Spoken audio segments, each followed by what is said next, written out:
ট্রেনে করে Agartala railway station থেকে কলকাতায় পাড়ি দেওয়ার সময় রেল পুলিশের হাতে আটক এক বাংলাদেশি পশ্চিমবঙ্গ, কেরল এবং অসম রাজ্য থেকে বাংলাদেশি জঙ্গিদের গ্রেপ্তারের পাশাপাশি ত্রিপুরা সহ গোটা দেশ জুড়ে বাংলাদেশে অনুপ্রবেশের বিরোধী অভিযান চলছে জোর কদমে। আবার গোপন খবরের ভিত্তিতে একজন বাংলাদেশিকে আটক করা হয়েছে। আগরতলা রেলওয়ে স্টেশন থেকে সেই অবৈধ উপায়ে ভারত বাংলাদেশ সীমান্তের কাঁটাতার পেরিয়ে বাংলাদেশ থেকে ভারতে প্রবেশ করে। আগরতলা জিআরপি, আগরতলা আরপিএফ এবং কেন্দ্রা বিভাগ মিলে অভিযান সংগঠিত করে বাংলাদেশি আটক করতে সক্ষম হয়। পুলিশের প্রাথমিক জিজ্ঞাসাবাদে ধৃত বাংলাদেশি জানিয়েছে তার আগরতলা রেলওয়ে স্টেশন থেকে ট্রেনে করে কলকাতা হয়ে মুম্বাই যাওয়ার উদ্দেশ্য ছিল। জিআরপি থানার অফিসার তাপস দাস তাকে দফায় দফায় জিজ্ঞাসাবাদ চালাচ্ছে। আগরতলা জিআরপি থানায় এই মামলার সঙ্গে আরও অনেকে গ্রেপ্তার হতে পারে বলে অনুমান করা হচ্ছে। এ নিয়ে আগরতলা জিআরপি থানায় ধৃত বাংলাদেশের বিরুদ্ধে একটি মামলা গ্রহণ করা হয়েছে এবং আজ তাকে আদালতে প্রেরণ করা হয়েছে। আটককৃত বাংলাদেশের নাম মোহাম্মদ পল্লব মাঝি ওরফে পুলক, বয়স 39, বাড়ি বাংলাদেশের মাদারীপুর জেলায়। দেখতে পাচ্ছি যে ত্রিপুরায় প্রতিনিয়ত ভারত বাংলাদেশ সীমান্তে কাঁটাতার পেরিয়ে অবৈধভাবে বাংলাদেশিরা ত্রিপুরায় প্রবেশ করে তারা চেষ্টা করছে ট্রেনে করে বহিরাজ্যে গিয়ে পাড়ি দেওয়ার। গতকাল ধরা পড়েছিল, এর আগের দিন ধরা পড়েছিল এবং আজও আবার সেম অবস্থা। কি বলবে এই বিষয়ে? অ্যাকচুয়ালি হ্যাঁ, এটা ঠিক। মানে তারা রেল স্টেশনকে, রেলটাকেই তারা উপযুক্ত যাতায়াতের মানে খুব ভালোভাবে যাতায়াত করতে পারবে হয়তো, এরকম মনে করে।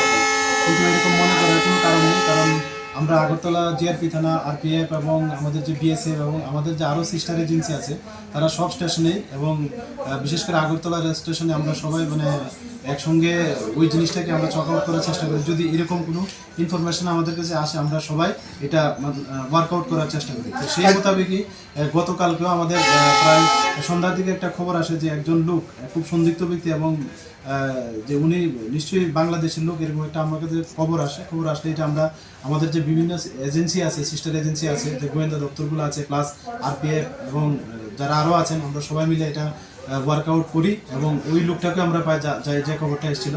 তো হ্যাঁ, উনি প্রথমত বলছিলেন যে ওনার বাড়ি যাত্রাপুর, সোনামুড়ার দিকে এরকম যে একটা জায়গা আছে। কিন্তু আমরা যখন দফায় দফায় ইন্টারভিউশন স্টার্ট করি তো তারপরে উনি স্বীকার করেন ওনার অ্যাকচুয়াল অ্যাড্রেস, যে ওনার নাম বলছে যে মোহাম্মদ ইব্রাহিম সর্দার, আর ওনার যে লালবাগ থানার অন্তর্গত, যা ঢাকা জেলার বাংলাদেশে আর কি। তো আজ ওই দিনই গতকালকে আমরা ওনার এগেনস্টে আমরা একটা আগরতলা জিআরপি থানাতে মামলা নিয়েছি, যার মধ্যে ফরেনার অ্যাক্ট, আইপিপি অ্যাক্ট এবং যে নতুন আইন আছে বিএনএস, ওইটাতে আমরা মামলা নিয়েছি ওনার এগেনস্টে। তো আজকে আমরা ওনাকে মহামান্য আদালতে প্রেরণ করবো এবং আমরা পুলিশের মানে চাবো।